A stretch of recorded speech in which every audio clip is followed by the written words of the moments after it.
Welcome back to Olympia classes guys. कैसे हैं आप लोग? आई होप आप लोग सब लोग स्वस्थ होंगे, सुरक्षित होंगे। तो चलिए बेटा शुरू करते हैं। क्लास 11th में हम लोग क्या पढ़ रहे थे? चैप्टर नंबर 5, क्या नाम है? NLM, Newton's law of motion. और हमने इसका फर्स्ट लॉ पढ़ लिया और सेकंड लॉ पढ़ लिया, स्प्रिंग फोर्स पढ़ लिया। ये तीन चीजें हमने अच्छे से कंप्लीट कर लिया। अब हम आज आगे बढ़ेंगे किस पर? न्यूटन का तृतीय नियम, third law of Newton. Heading लगाइएगा बेटा। ये कौन सा पार्ट है आज का? 9th।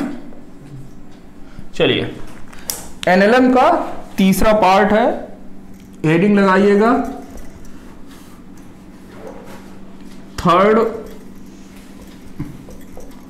लॉ ऑफ मोशन या Newton's third law, Newton's third law. देखिए, ये सबको पता होगा। न्यूटन का तृतीय नियम किसे कहते हैं? न्यूटन का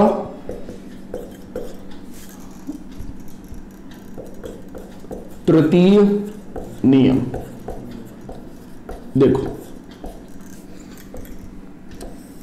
ये क्या कहता है? यह नियम कहता है कि यदि किसी वस्तु पर या किसी बॉडी पर हम कोई बल लगाते हैं, यदि किसी वस्तु पर या किसी बॉडी पर हम कोई बल लगाते हैं, तो वह वस्तु भी हमारे ऊपर उतना ही फोर्स लगाती है जितना हम उसके ऊपर लगाते हैं। बात क्लियर हुई है? हम जितना बल किसी बॉडी पर लगाते हैं, वह बॉडी भी हमारे ऊपर उतना ही फोर्स लगाती है। इसी को क्या कहते हैं? न्यूटन का तृतीय नियम। इसी नियम को क्या कहा गया है? क्रिया प्रतिक्रिया का नियम, एक्शन रिएक्शन लॉ। तो लिखिएगा,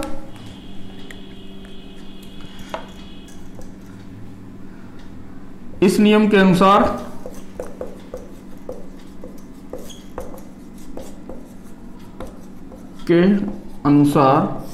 हम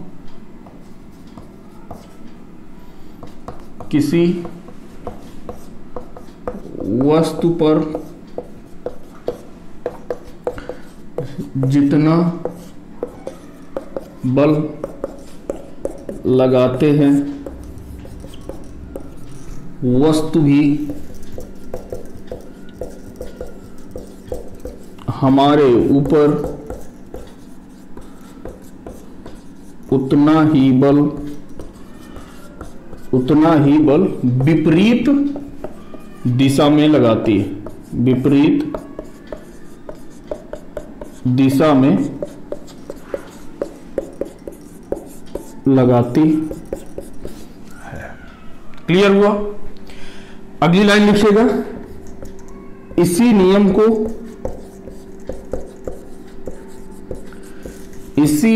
को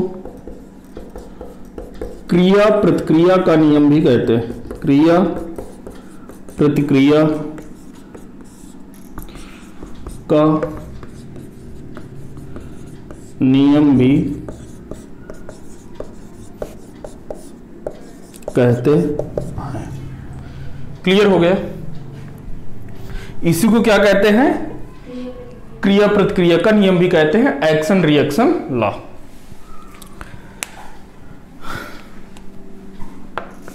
अगला देखो, यह जो नियम है ना, देखो, इसमें पहला बल हम जिस बॉडी पर लगाएंगे तो वही बॉडी हम पर फोर्स लगाएगी। मतलब इसके लिए ये जो बल लगेंगे बेटा, किस पर लगेंगे? दो भिन्न बॉडियों पर लगेंगे, दो भिन्न वस्तुओं पर लगेंगे। बात समझ में आ रही है? किस पर लगेंगे? दो भिन्न वस्तुओं पर। कैसे पता? कि जितना बल हम उस पर लगा रहे हैं, उतना ही बल वह हम पर लगाएगी। तो वह एक अलग बॉडी हो गई और मैं एक अलग बॉडी हो गया। तो यहां पर लिखिएगा,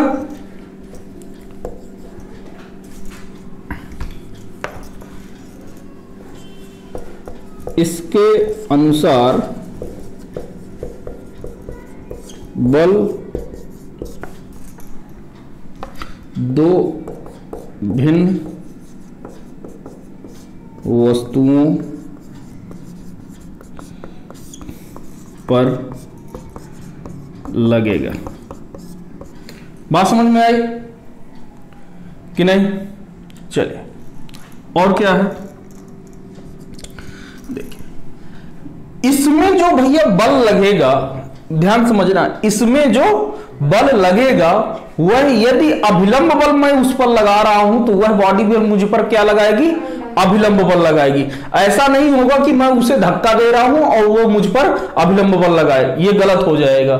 जैसे आप लोग कहते हो कि हमने उस व्यक्ति को झापड़ मारा तो हमारे हाथ पर भी उतना ही बल लगता है, ये गलत बात है।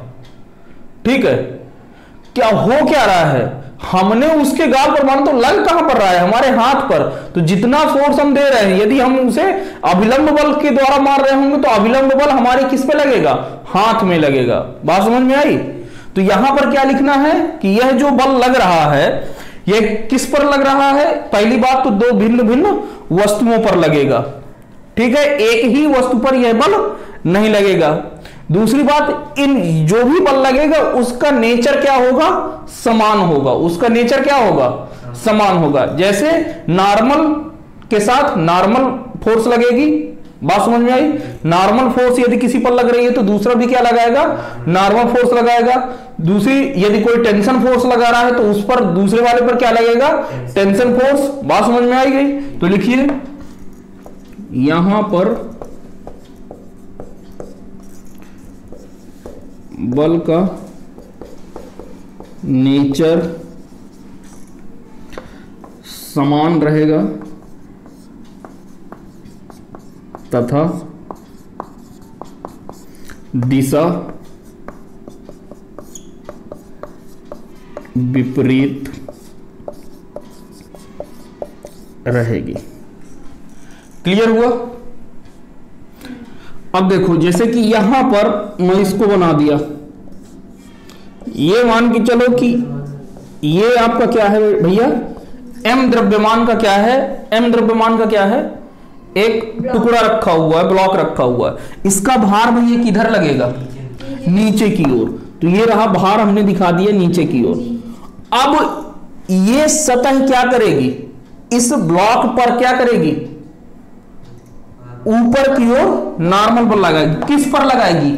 इसी ब्लॉक पर लगाएगी। तो इस ब्लॉक पर नॉर्मल रिएक्शन। क्या बताओ ये क्रिया प्रतिक्रिया है? नहीं है भाई, क्योंकि देखो इसके लिए पहले बात समझो, mg जो बल, जो भार नीचे की ओर लग रहा है वो भैया किस पर लग रहा है? m द्रव्यमान पर लग रहा है। किस पर लग रहा है? m द्रव्यमान पर। नॉर्मल रिएक्शन भी किस पर लग रही है? m द्रव्यमान पर। मैंने क्या लिखा है कि इसके अनुसार बल दो भिन्न वस्तुओं पर लगता है, तो इस पर तो एक पे ही लग गया ना, तो यह नहीं है। दूसरी बात, यह नॉर्मल रिएक्शन है और यह क्या है? भार है, तो इस वजह से यह नहीं लगेगा, अलग अलग है। तो इस पर क्या होगा? देखो ध्यान समझना, इस पर जो है नॉर्मल रिएक्शन आपके कौन लगा रहा है? इस पर नॉर्मल रिएक्शन सतह लगा रही है। किस पर लगा रही है? ये मान के चलो कि ये क्या है? आपकी सरफेस है, ठीक है ना, सरफेस है। और ये आपकी क्या है? बॉडी है कोई। बात समझ में आई भैया? ये क्या है? बॉडी है, ये क्या है? सरफेस है। अब देखो यहां से नॉर्मल रिएक्शन कौन लगा रहा है? सरफेस लगा रही है किस पर? बॉडी पर। तो सरफेस लगा रही है किस पर? बॉडी पर। तो नॉर्मल रिएक्शन जो लगा रहा है, सरफेस लगा रहा है, किस पर लगा रहा है? Normal reaction acting on body surface. इसका मतलब क्या हुआ कि सरफेस द्वारा बॉडी पर लगाया गया नॉर्मल। ठीक है, अब देखो, तो ये सरफेस ने लगाया ना भैया, बात समझो, ये किस ने लगाया? सरफेस ने लगाया। किस पर लगाया? बॉडी पर। सरफेस द्वारा बॉडी पर लगाया गया, बॉडी पर लगाया गया नॉर्मल बल। अच्छा, अब क्या करेगा कि ये बॉडी भी क्या करेगी? नॉर्मल बल लगाएगी। किस पर? सरफेस पर। तो ये बॉडी भी नॉर्मल फोर्स लगाएगी किस पर? सरफेस पर। सरफेस पर फोर्स लग रहा है, कौन लगा रहा है? बॉडी लगा रही है। एनएसबी का मतलब क्या हुआ? नॉर्मल फोर्स सरफेस पर लग रहा है, लगा कौन रहा है? बॉडी लगा रही है। ठीक है, छाप लीजिए।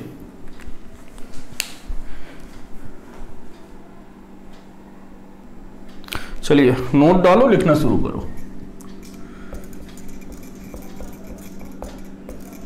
पहला वाला पार्ट क्या लिखना है? न्यूटन के नियम भैया किस फ्रेम के लिए वैलिड है?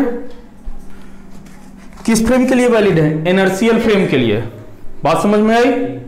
तो लिखिएगा न्यूटन के नियम, न्यूटन के नियम इनर्शियल फ्रेम पर वैध है। क्लियर हो गया? यदि हम लोग इनर्शियल फ्रेम का भैया मतलब क्या है? इनर्शियल फ्रेम का मतलब है कि जब आप कहां पर हो जाए, आपका त्वरण क्या हो? शून्य हो। ठीक है। और यदि आप नॉन इनर्शियल फ्रेम पर हो जाएंगे तो वहां पर क्या न्यूटन का नियम वैध होगा? नहीं होगा। उसके लिए आप क्या करोगे? स्यूडो फोर्स आएगा। कौन आएगा? Pseudo force. किधर लगेगा? उसके जो है, जो भी ऑब्जेक्ट का जो मोशन होगा उसकी विपरीत दिशा में अपना लगेगा। ठीक है। स्यूडो फोर्स बराबर क्या होता है? m इंटू ए, माइनस एम इंटू ए। वही माइनस क्या बता रहा है यहां पर कि आपकी जो डायरेक्शन है वो क्या है? अपोजिट है। दूसरा क्या है? दूसरा आप क्या लिखोगे कि ये जो तृतीय, ये जो फर्स्ट लॉ और थर्ड लॉ है ये कहां से आते हैं? न्यूटन का प्रथम नियम और तृतीय नियम, ये जो है दूसरे नियम से उत्पन्न होते हैं। तो लिखिएगा न्यूटन का प्रथम नियम तथा तृतीय नियम, तृतीय नियम न्यूटन के दूसरे नियम की सहायता से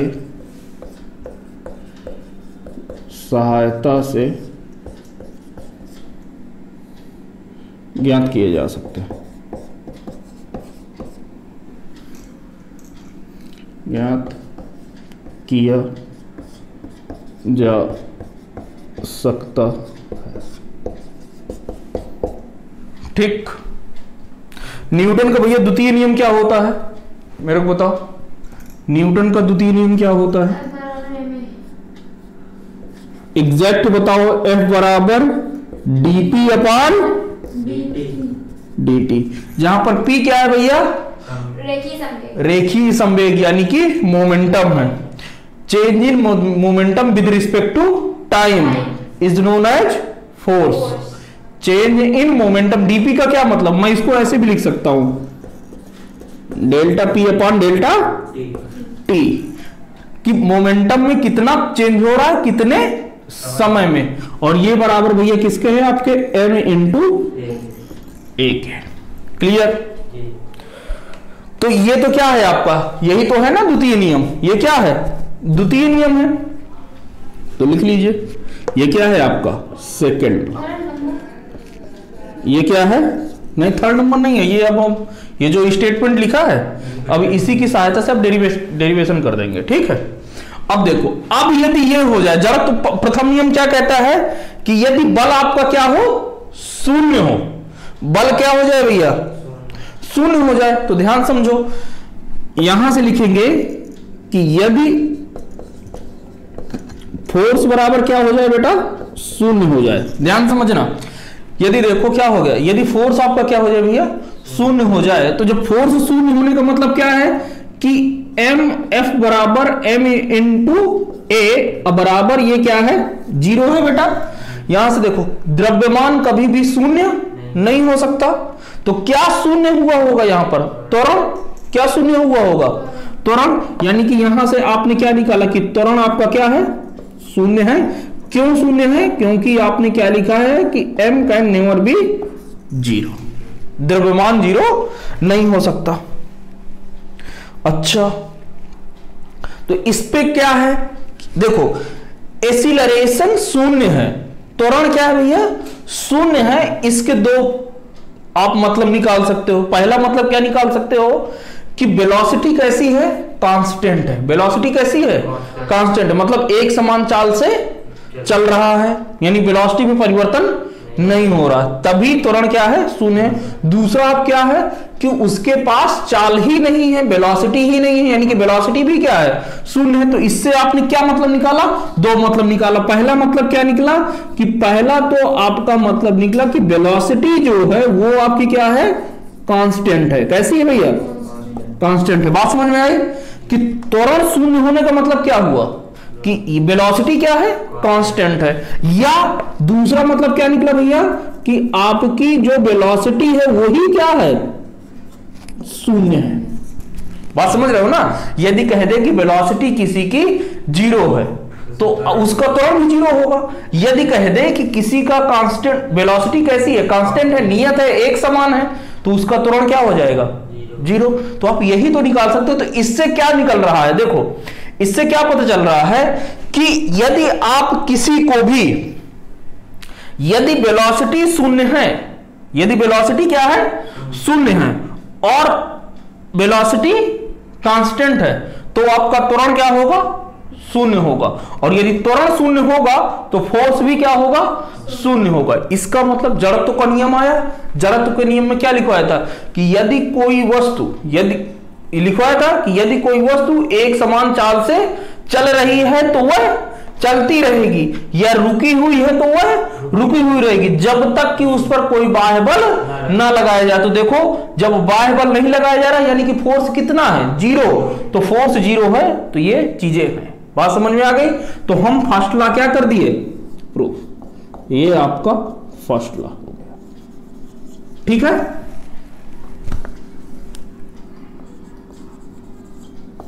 कोई दिक्कत, छापो भैया, छाप लो, फिर दूसरा करते हैं। अब देखिए, अब यदि यहां पर मैं क्या कर दूं कि आपका जो फोर्स है, यदि फोर्स में फिर से क्या कर दूं भैया, 0 कर दूं। यदि फोर्स क्या हो जाए, शून्य हो जाए, तो आप समझिएगा कि जब आपने क्या कर दिया, फोर्स शून्य कर दिया, तो यहां से देखो तो फोर्स बराबर क्या होता है, क्या लिखा है, dp अपॉन dt, यानी delta p upon delta t। Delta p का मतलब क्या है, रेखीय संवेग में परिवर्तन, यानी कि कुछ ना कुछ रेखीय संवेग पहले रहा होगा, बाद में परिवर्तित होकर कुछ और हुआ होगा, यही है। तो हमने क्या माना, हमने माना कि शुरुआत में रेखीय संवेग कितना था, p1 था। कितना था, p1 था। बाद में वो कितना परिवर्तित हो रहा है, परिवर्तित होके p2 हुआ जा रहा है। यानी कि मैं इसको क्या लिख सकता हूं कि f बराबर मैं इसको लिख सकता हूं dp1 divided by dt minus का dp2 डिवाइडेड बाई dt। इतना लिख सकता हूं भैया, लिख सकता हूं। ये किसके है भैया, 0 के बराबर है, यानी कि ये रहा 0 के बराबर। आपने उन लोगों ने क्या कर दिया, इसे कर दिया, क्लियर हो गया भाई। इनमें जो परिवर्तन हुआ वो आपने क्या कर दिया, कर दिया। अच्छा, अब यहां से देखो तो ये क्या हो गया, dp1 divided by dt is equal to dp2 divided by dt। ये आ गया, आ गया। यानी कि ये dp बाई dt क्या है भैया, आपका फोर्स है। dp बाई dt क्या है, फोर्स होता है ना। यानी कि शुरुआत में फोर्स और लास्ट में फोर्स क्या होगा आपका, बराबर। यही तो कह रहा है ना तृतीय नियम, तृतीय नियम यही तो कह रहा है। चलिए, तो यहां से आप क्या लिख सकते हैं, F1 equal to F2, third law. Note कर लीजिए। देखिए अगला क्वेश्चन क्या है, एक क्वेश्चन है, ये आपका है SC वर्मा का।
लिखिएगा, व्यक्ति द्वारा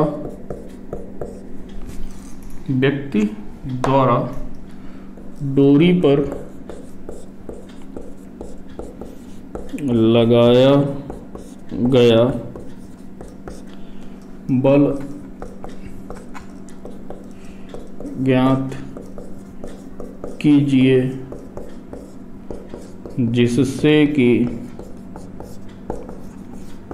पूरा निकाय साम्यावस्था में रहे। साम्यावस्था में रहे। दिया है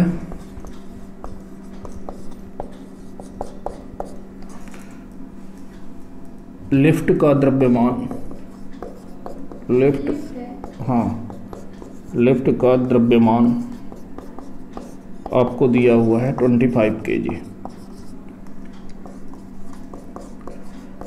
व्यक्ति का द्रव्यमान 50 kg। ठीक है, ये कंडीशन आपको दी हुई है। बात समझो, क्या ये अरेंजमेंट क्या दिया हुआ है। देखो, ये है आपकी लिफ्ट, ये क्या है, लिफ्ट है। ये तो आपको पता है व्यक्ति है। ठीक है, एक डोरी से हमने क्या किया है बेटा, लिफ्ट को बांध दिया। अब ये डोरी को क्या किया है, ये पकड़ रहा है। ठीक है, डोरी पकड़कर ये अपनी ओर नीचे की ओर खींचेगा तो होगा क्या, ये व्यक्ति थोड़ा सा ऊपर जाएगा, और यदि अच्छे से पकड़ लेगा तो एक जगह पर क्या हो जाएगा भैया, रुक जाएगा। क्लियर हुआ कि नहीं। अब कह रहा है कि लिफ्ट का द्रव्यमान आपका कितना दिया हुआ है, 25 kg, और व्यक्ति का द्रव्यमान कितना दिया हुआ है, 50 kg। तो बस यही तो बताना है कि इस व्यक्ति द्वारा डोरी पर कितना बल लगाया गया होगा, ताकि सिस्टम किस पर आ जाए, साम्यावस्था पर। देखो सॉल्यूशन देखो, बहुत ही अच्छा क्वेश्चन है। देखो ये क्या किया होगा, मैं क्या करता हूं, इस व्यक्ति के लिए भैया एफबीडी बनाओ। व्यक्ति के लिए एफबीडी बना रहा हूं, किसके लिए, व्यक्ति के लिए। व्यक्ति के लिए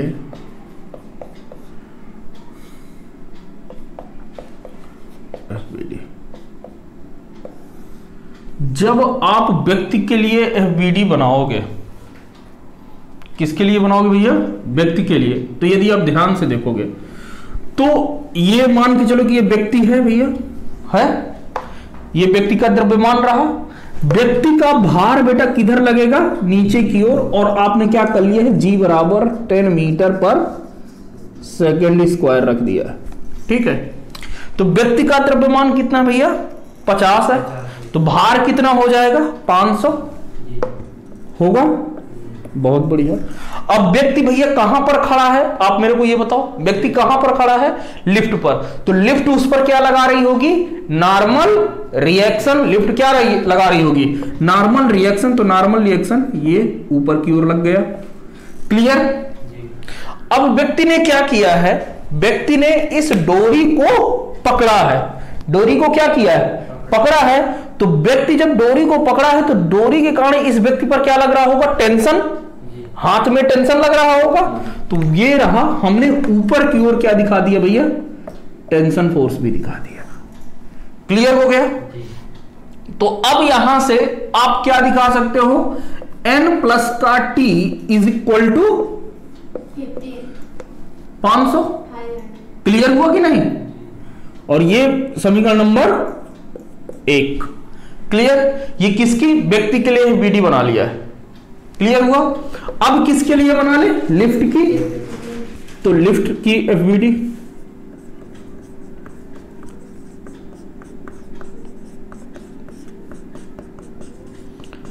बात समझो, जब आप लिफ्ट के लिए एफबीडी बनाओगे तो ये रहा लिफ्ट।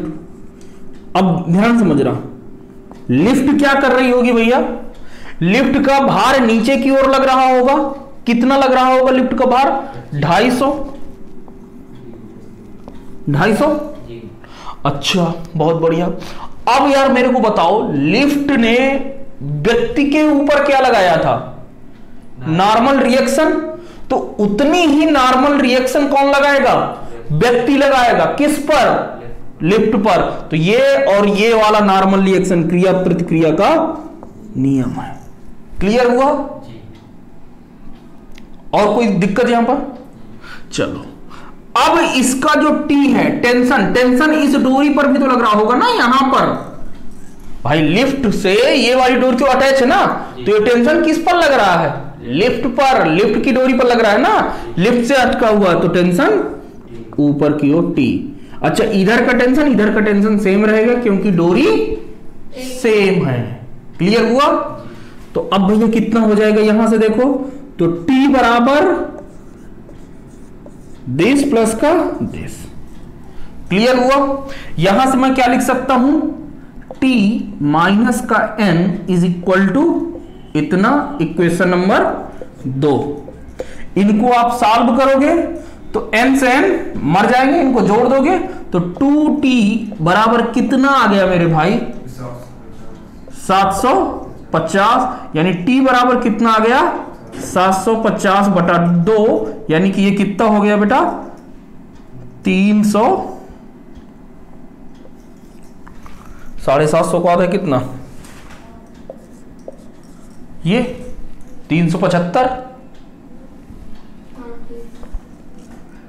ठीक है, ये न्यूटन।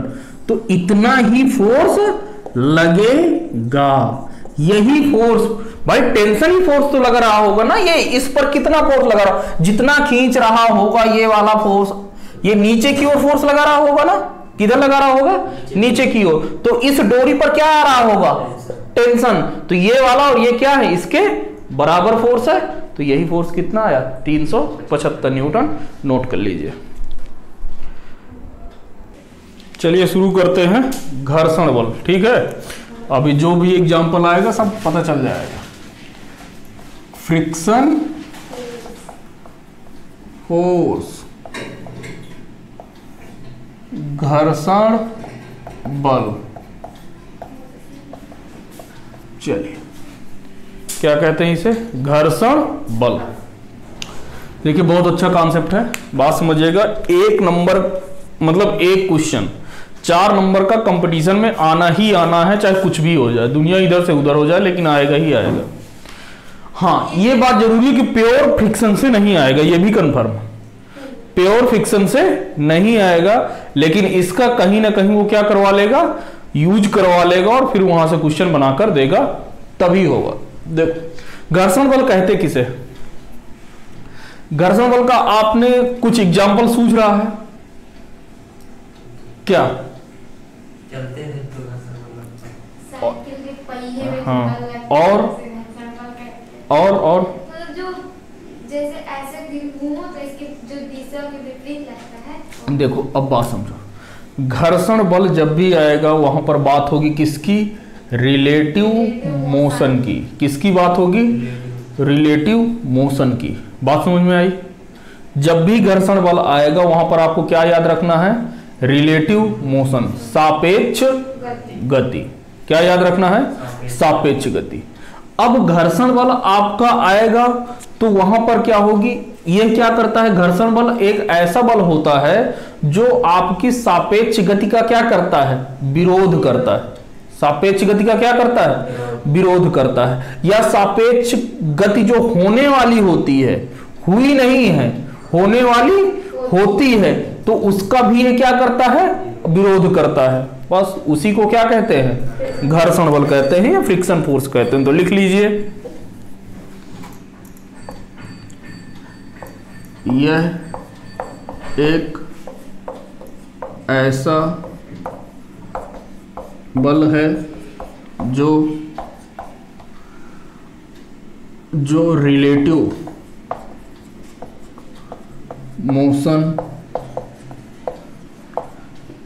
मोशन क्या कहते हैं? सापेक्ष गति का, रिलेटिव मोशन का तथा का तथा टेंडेंसी ऑफ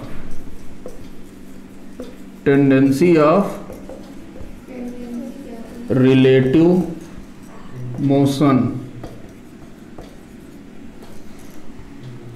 का विरोध करता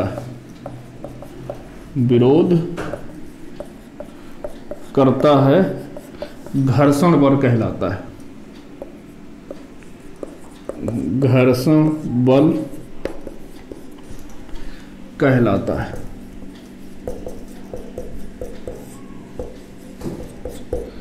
नहीं है बात समझ में? टेंडेंसी का मतलब यह है कि वह कोई भी वस्तु रिलेटिव मोशन करना चाहती है। टेंडेंसी का मतलब क्या है? मानसिकता।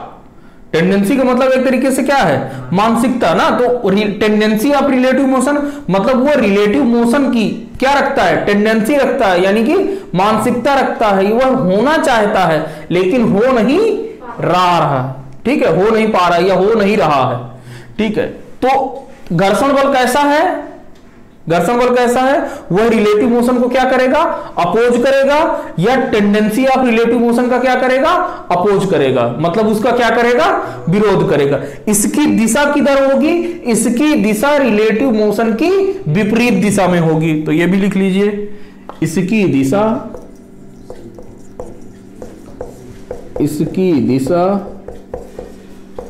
रिलेटिव मोशन की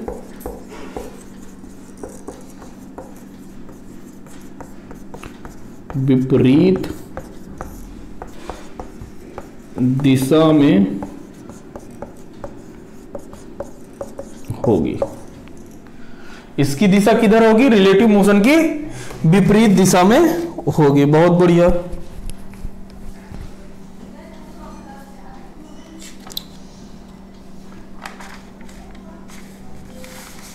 अच्छा, बहुत बढ़िया।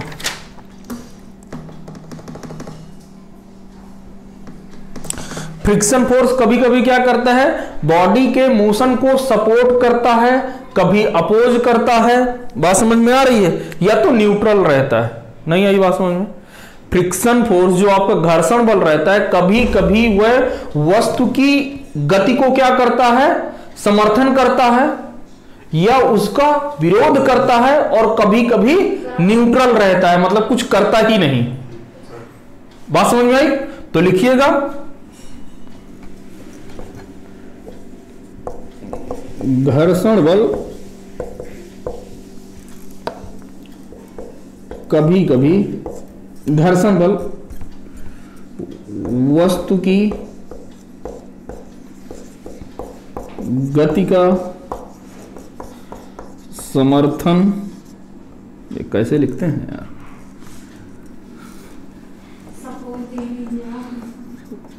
ऐसे लिखते हैं ना, समर्थन,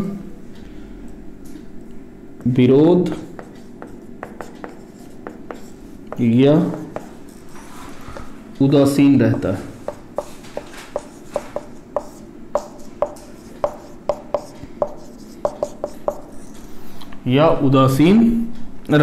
है।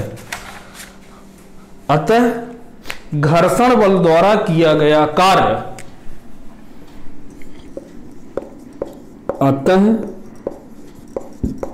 घर्षण बल द्वारा किया गया कार्य पॉजिटिव, निगेटिव या शून्य होता है। आगे बात समझ में? कभी कभी क्या करता है घर्षण बल? वस्तु की गति की दिशा का क्या करता है? विरोध करता है, कभी उसका समर्थन करता है या कभी उदासीन रहता है। अतः घर्षण बल के द्वारा किया गया कार्य क्या होगा? कभी पॉजिटिव होगा, कभी निगेटिव होगा और कभी शून्य होगा। चलिए ठीक है। अच्छा, मैंने आपको यदि याद कीजिए तो मैंने क्या बताया था? घर्षण बल एक तरीके का क्या है? स्पर्शी बल है, कांटेक्ट फोर्स है, बताया हूं। तो घर्षण बल लिखेंगे, घर्षण बल क्या है आपका, स्पर्शी बल है,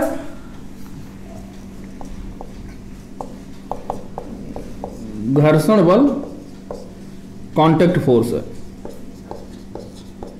कांटेक्ट फोर्स होता है। क्या होता है, कांटेक्ट फोर्स होता है। अच्छा, कांटेक्ट फोर्स आपके यही दो प्रकार के होते हैं, कौन कौन से होते हैं, एक नॉर्मल रिएक्शन, क्या होती है, एक नॉर्मल रिएक्शन और दूसरा फ्रिक्शन फोर्स, यही तो होते हैं ना कांटेक्ट फोर्स। यदि आपने पढ़ा होगा तो मैंने जो बताया है, एक क्या बताया है, नॉर्मल रिएक्शन, और दूसरा मैंने क्या बताया, फ्रिक्शन फोर्स। बहुत बढ़िया, इसको छापो तो फिर आगे बढ़े। अब देखिए कि यदि आपका कांटेक्ट होता है, यदि क्या होता है, यदि कांटेक्ट होता है, किन्हीं दो सतहों के बीच में क्या होता है, कांटेक्ट होता है, लिखिएगा, यदि दो वस्तुओं के बीच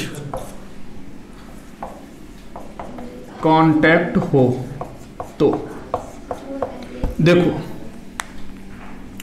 इधर देखो, तो यहां पर भैया क्या है, ये मान के चलो कि ये क्या है, आपकी एक सरफेस है, नहीं ये क्या है, आपकी एक सरफेस है, अरे अगला पॉइंट है, ये क्या है, एक सरफेस है।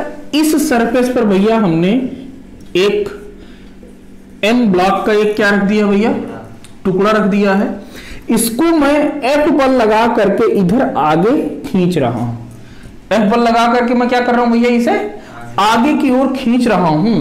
तो आप मुझे बताओ कि mg का भार किधर लगेगा, नीचे की ओर लगेगा, लगेगा, और नॉर्मल रिएक्शन किधर लगेगी, ऊपर की ओर लगेगी, ठीक है। अब क्योंकि ये सतह कैसी है भैया, रफ है, कैसी है, रफ है, रफ का मतलब खुरदुरी, कैसी है सतह,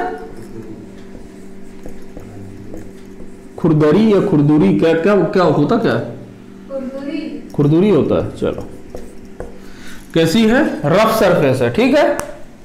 तो जब रफ सरफेस है तो इस पर भैया क्या आएगा, फ्रिक्शन फोर्स लगेगा, क्या लगेगा, फ्रिक्शन फोर्स।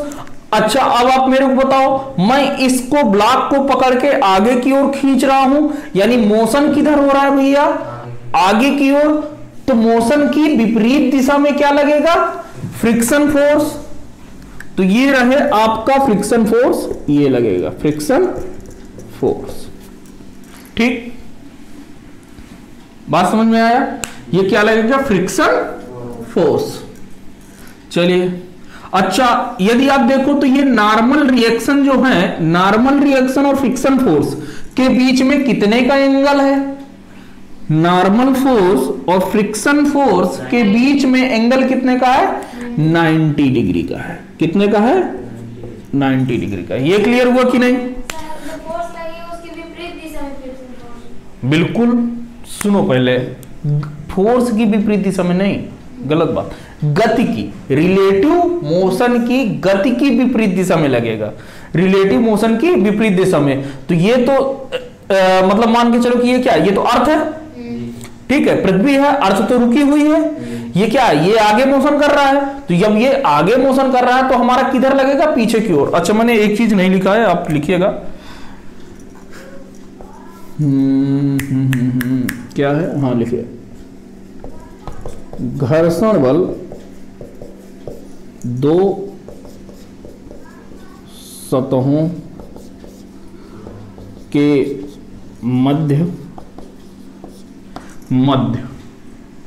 मध्य इनकी स्पर्शी के अनुदिश कार्य करता है। इस लाइन का मतलब समझ में आया कि नहीं, घर्षण बल दो सतहों के मध्य इनकी स्पर्शी के अनुदिश कार्य करता है। अच्छा ये दो सतह हो गई भाई। देखो एक ये वाला ब्लॉक है, ब्लॉक रखा है, तो एक इसकी ये वाली सतह, ठीक है, और एक ये जमीन वाली सतह, तो इनके बीच में लगेगा ना सर घर्षण बल। अब घर्षण बल जो भैया लगेगा वो किधर लगेगा, इनकी स्पर्शी के अनुदिश। तो किसके स्पर्शी के अनुदिश, चाहे ये सतह ले लो या ऊपर वाली की सतह के अनुदिश लगेगा। तो स्पर्श रेखा यदि इस पर खींचेंगे तो ऐसी ही ना आएगी स्पर्श रेखा ना, या इंग्लिश में से क्या कहते हैं, टेंजेंशियली। कैसे एक्ट करेगा, टेंजेंशियली। ठीक है, बात समझ में आया कि नहीं इस लाइन का मतलब। चलो तो अब देखो, क्योंकि क्या है भैया, दो वस्तुओं के बीच में क्या है, यहां पर कांटेक्ट को हमने दिखाया है, तो टोटल कांटेक्ट फोर्स क्या हो जाएगा, टोटल कांटेक्ट फोर्स यहां पर भैया कितना होगा ये आप मेरे को बता दो। कांटेक्ट फोर्स क्या क्या होते हैं, नॉर्मल फोर्स और फ्रिक्शन फोर्स। तो ये भी इसमें फोर्स है तो डायरेक्शन होगी, सिंपल सी बात है। प्लस का क्या होगा भैया, फ्रिक्शन फोर्स, यही ना है, एफ का मतलब फ्रिक्शन फोर्स है। चलो अब ये क्या है, दो वेक्टर को जोड़ रहे हैं, क्या कर रहे हैं, दो वेक्टर को जोड़ रहे हैं। तो दो वेक्टर को जोड़ रहे हैं, तो इसका मान के चलो कि कुछ मैग्नीट्यूड एन दिया है, इसका मैग्नीट्यूड एफ दिया हुआ है, ठीक है। मैग्नीट्यूड मतलब परिमाण, मतलब एन की जगह पे 10 हो सकता है, 20 हो सकता है, इसकी जगह पे एफ का मतलब 2 हो सकता है, 5 हो सकता है, 4 हो सकता है, कुछ भी हो सकता है, ठीक है। तो जब हम दो वेक्टर को जोड़ते हैं तो क्या होता है, दो वेक्टर को जोड़ने का फार्मूला, हाँ तो वही तो पूछ रहा हूं, क्या होता है फार्मूला, बताया था, under root of a square plus b square plus 2ab cos theta, where theta is the angle between a and b. तो ए एंड बी का मतलब यहां पर क्या है, एन और एफ के बीच का एंगल। तो यहां पर एन और एफ के बीच का भैया एंगल कितना है, 90 डिग्री। तो यहां पर जो टोटल कांटेक्ट फोर्स आएगा, मतलब मैं इसे लिखे दे रहा हूं, टोटल फोर्स ये आ जाएगा अंडर रूट ऑफ एन का स्क्वायर प्लस का एफ का स्क्वायर प्लस का 2n एफ कॉस थीटा। और थीटा यहां पर क्या है, थीटा है एन और एफ के बीच का कोण। तो ये कितना है, 90 डिग्री। cos 90 की वैल्यू कितनी भैया, 0। तो यानी टी फोर्स, टोटल फोर्स कितना आ जाएगा, under root of n square plus का एफ का स्क्वायर। क्लियर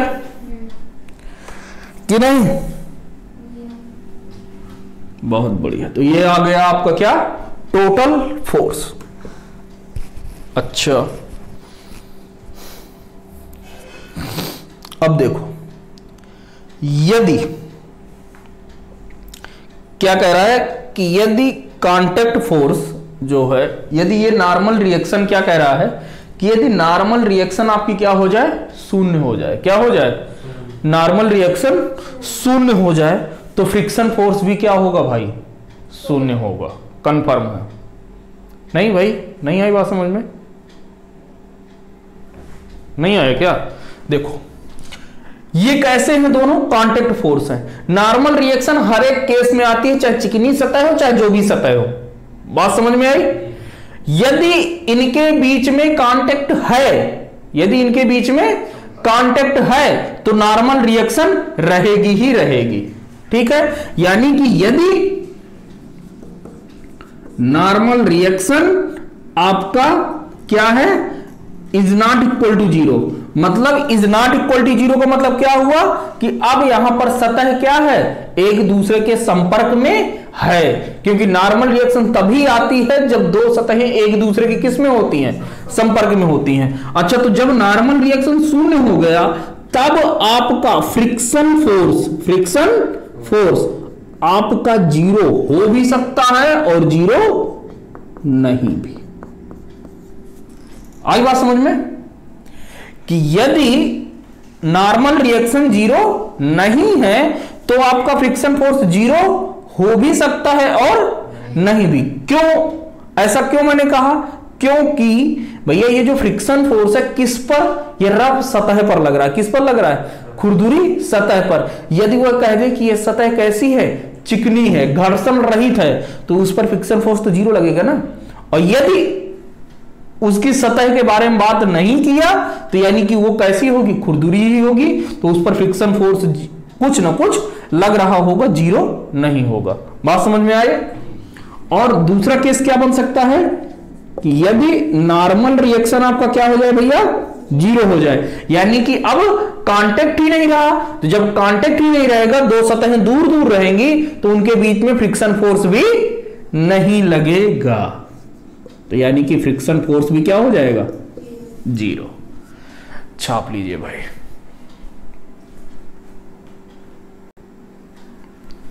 देखो ध्यान समझ लोगे तो अगला क्वेश्चन, मतलब अगले जो लेक्चर है बहुत अच्छे समझ में आएगा। मैंने क्या कहा कि आपके जो फ्रिक्शन फोर्स हैं वो कितने टाइप के होते हैं? 2 टाइप के होते हैं। कितने टाइप के? 2 टाइप के। पहला कौन सा होता है आपका? Static friction force. कैसा होता है? Static friction force. दूसरा क्या होता है? Kinetic friction force. तो लिखिएगा, घर्षण बल 2 प्रकार के होते हैं।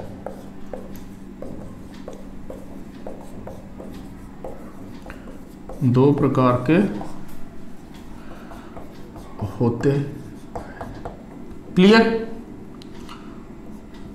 तो इसमें देखो ये जो 2 प्रकार के होते हैं, मैं इसको 2 भागों में इधर बांटे दे रहा हूं। अभी के लिए आप सिर्फ इतना ही लिख लो। क्या है?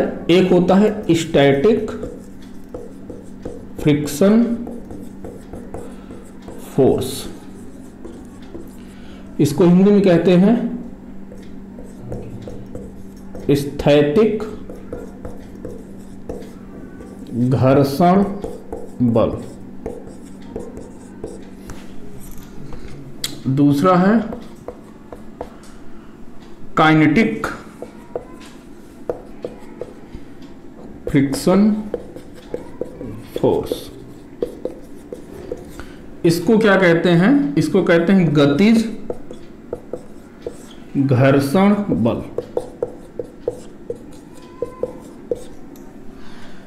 ठीक है, इसको मैं एफ के से दर्शाऊंगा। किससे दर्शाऊंगा भैया? स्मॉल एफ बेस में के, एफ के से। और स्टैटिक फ्रिक्शन को मैं दर्शाऊंगा एफ एस से। किससे दिखाऊंगा? एफ एस से, स्मॉल एफ बेस में एस। क्लियर? अभी एफ एस से सीरो फोर्स भी तो सीरो फोर्स को मैं कैपिटल एफ एस में लिखा था। चलो, दर्शाने की बात है, नाम तो कहीं ना कहीं आ ही जाएगा। ठीक है, बात समझ में आया? घर्षण बल कितने टाइप के होते हैं? 2 टाइप के। ध्यान दो, कितने प्रकार के होते हैं? 2 प्रकार के। कौन कौन से भैया? एक स्टैटिक फ्रिक्शन फोर्स और एक काइनेटिक फ्रिक्शन फोर्स। याद रहेगा, स्टैटिक फ्रिक्शन फोर्स और काइनेटिक फ्रिक्शन फोर्स। चलो बहुत बढ़िया। अब ये क्या कह रहा है, ये देखो कब लगेगा। पहली बात तो फ्रिक्शन फोर्स आता कहां पर है? जहां पर आपकी सतह क्या हो भैया? खुरदुरी हो। बात नहीं समझ में आई? घर्षण बल कहां पर लगता है? जहां पर क्या हो? 2 सतहें जो भी संपर्क में आ रही हो वो क्या हो? खुरदुरी सतह हो। कैसी हो? रफ सतह हो, रफ सरफेस हो। बात समझ में आई? घर्षण बल कहां पर आता है? जहां पर 2 सतहें क्या हो? खुरदुरी हो, रफ सरफेस हो।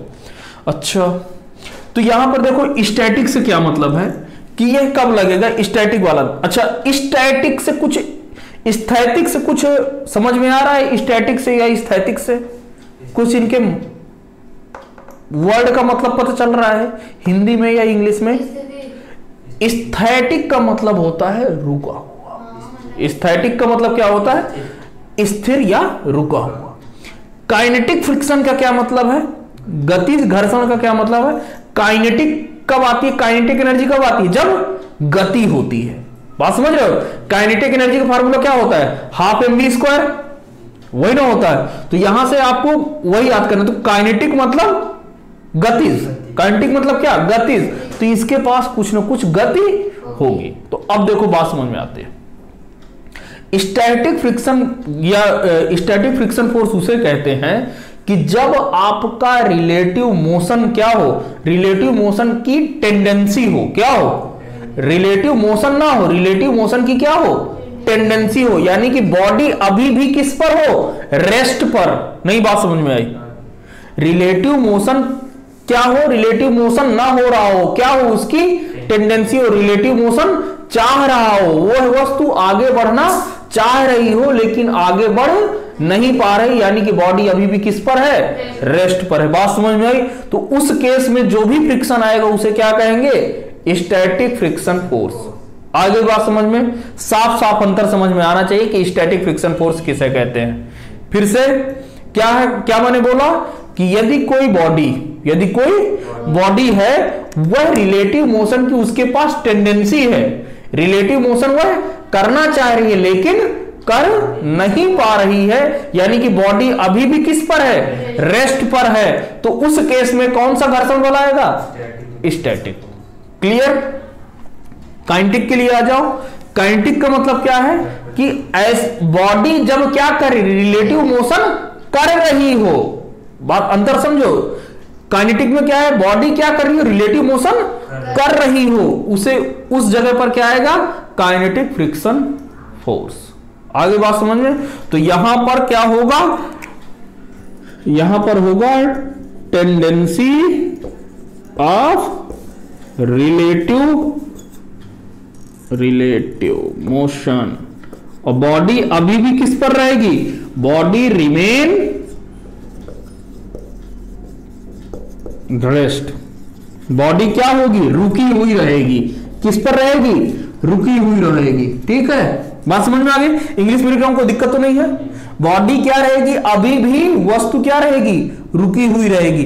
टेंडेंसी का मतलब, रिलेटिव मोशन का मतलब वो चाह तो रहा है लेकिन हो नहीं रहा है। ठीक है, अच्छा यहां पर देखो, यहां पर क्या है कि आपका रिलेटिव मोशन क्या हो रहा हो, relative motion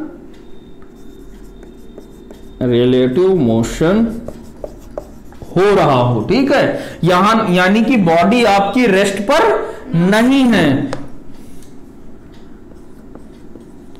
body not in rest. अंतर समझ में आ गया भैया कि नहीं?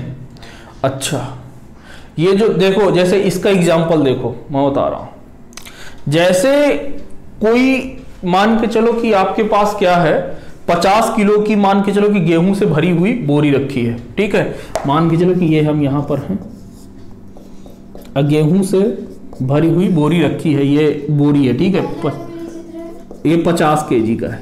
ठीक है, ये किसका है, 50 केजी का है। आज इतना भी लिख लो, कल मैं इसकी आराम से बहुत अच्छे से डिफिनेशन लिखवाऊंगा, सब फार्मूला कराऊंगा। ठीक है, बस हाँ लिख लो।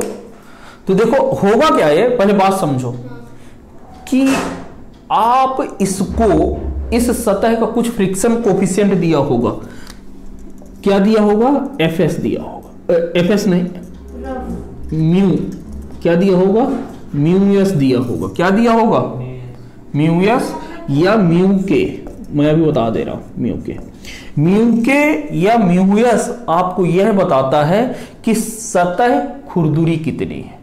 बात समझ में आ रहे हो? म्यू एस कब लेंगे, जब आपका क्या हो, स्टैटिक फ्रिक्शन हो। म्यू के कब लेंगे, जब काइनेटिक फ्रिक्शन हो। बस बात इतना ही है। ठीक है, म्यू के क्या है, ये सब क्या है, घर्षण गुणांक है। क्या है, घर्षण गुणांक है। यह केवल किस बात पर निर्भर करता है, यह केवल सतह पर निर्भर करता है। किस पर निर्भर करता है, सतह पर। यह किसी और फैक्टर पर निर्भर नहीं करता। ध्यान देना, यदि कभी पेपर में आ जाए कि ये घर्षण गुणांक किस पर निर्भर करता है, तो किस पर निर्भर करता है, सिर्फ और सिर्फ सतह के गुण पर निर्भर करता है। ठीक है, सतह पर निर्भर करता है, ना कि कुछ भी दे दे वो, इसके अलावा कुछ भी दे दे सब गलत। किस पर निर्भर करेगा, सिर्फ और सिर्फ सतह के गुण पर निर्भर करेगा। क्लियर? अच्छा, तो अब आप मेरे को एक चीज बताओ, यदि छोटा सा बच्चा आगे इसे धक्का मारते जाए, ठीक है, मान के चलो कि आप आए, आपने इसे धक्का दिया। ठीक है, मान के चलो कि आपने इसे 10 न्यूटन का फोर्स दिया। क्या दिया, 10 न्यूटन का आपने फोर्स दिया। ये जो बोरी है अपनी जगह से नहीं हिली, आपने 10 से बढ़ाकर क्या कर दिया, 12 कर दिया, अभी भी बोरी अपनी जगह से नहीं हिली, तो आप बल तो लगा रहे हो उसको खा कौन रहा है? खा कौन रहा है? घर्षण बल। कौन सा घर्षण बल? कौन सा घर्षण बल? स्थिति वाला, क्योंकि अभी तो बॉडी आपकी चल ही नहीं रही ना। कौन सा घर्षण बल खा रहा है? ये वाला स्टैटिक फ्रिक्शन फोर्स उसे खाया जा रहा है। जितना भी बल लगा रहे हो, धीरे धीरे धीरे धीरे जब आप बल बढ़ाते जाओगे तो कोई ना कोई एक ऐसा बल आएगा कि उसके बाद यदि आपने 0.001 भी बढ़ा दिया ना, बोरी क्या हो जाएगी? खिसक जाएगी। बोरी क्या हो जाएगी? खिसक जाएगी। तो वह बल जिसके बाद हम थोड़ा सा भी बल बढ़ा दें उसे क्या कहते हैं? Limiting friction force. क्या कहते हैं? लिमिटिंग फ्रिक्शन फोर्स, यानी कि सीमांत घर्षण। नाम सुने हो? सीमांत घर्षण। देखो कल आएगा इसको समझने की, लेकिन बस अभी के लिए समझ लो कि लिमिटिंग फ्रिक्शन फोर्स में किसे कह रहा हूं, किसे कह रहा हूं। बोरी रखी है, आपने बल लगाया, बोरी नहीं चली। आपने बल और बढ़ाया, बोरी नहीं चली। आपने और बल लगाया, बोरी नहीं चली। लेकिन एक बल की एक ऐसी आएगी कि जिस बल से आप थोड़ा सा भी आगे बढ़ोगे, 0.0001 जितना भी आप कर सकते हो, बोरी क्या हो जाएगी? खसक जाएगी। तो वह बल जिसके बाद थोड़ा सा भी बल बढ़ा दें, जिसके बाद थोड़ा सा भी बल बढ़ा दें तो वहां पर क्या हो जाए? बोरी चलने लगे, वह बल क्या कहलाता है? Limiting friction force. अभी तक के जितने भी ये आप बल लगा रहे थे उसको कौन खाया जा रहा था? ये वाला। और जैसे ही आप इसके बराबर पर पहुंच गए, क्या हो जाएगी? चलना शुरू हो जाएगी। मतलब लिमिटिंग फ्रिक्शन से जैसे भी बराबर पहुंच गए, मतलब ये कह रहा है कि अब मैं रुकूंगा नहीं, अब चल दूंगा तुरंत। जैसे होता नहीं है गाड़ी 2 मिनट में छूटने वाली है, तो यही वाला रहता है कि बिल्कुल समय हो गया है, तुमने थोड़ा सा भी किया तो मैं आगे बढ़ जाऊंगा। ठीक है, तो आज के लिए इतना ही रखते हैं, कल मिलते हैं। कल इस पर स्टैटिक फ्रिक्शन फोर्स आपको यह भी समझ में आएगा, इसका जो फार्मूला होता है Fs = μs × n, और ये जो Fs बराबर ये क्या होता है? Fk बराबर μk × n। इस पर हम लोग बात करेंगे कि किस जगह पर कौन सा फार्मूला हमें भैया क्या करना है? यूज करना है। ठीक है। अच्छा, ये इसकी जो मैक्सिमम वैल्यू होती है उसी को क्या कहते हैं? स्टैटिक घर्षण बल की अधिकतम मान। स्टैटिक फ्रिक्शन फोर्स का अधिकतम मान ही क्या कहलाता है? सीमांत घर्षण कहलाता है। क्लियर है? तो कल हम इसको अच्छे से पढ़ते हैं। मिलते हैं आपसे अगले लेक्चर में। Thank you very much.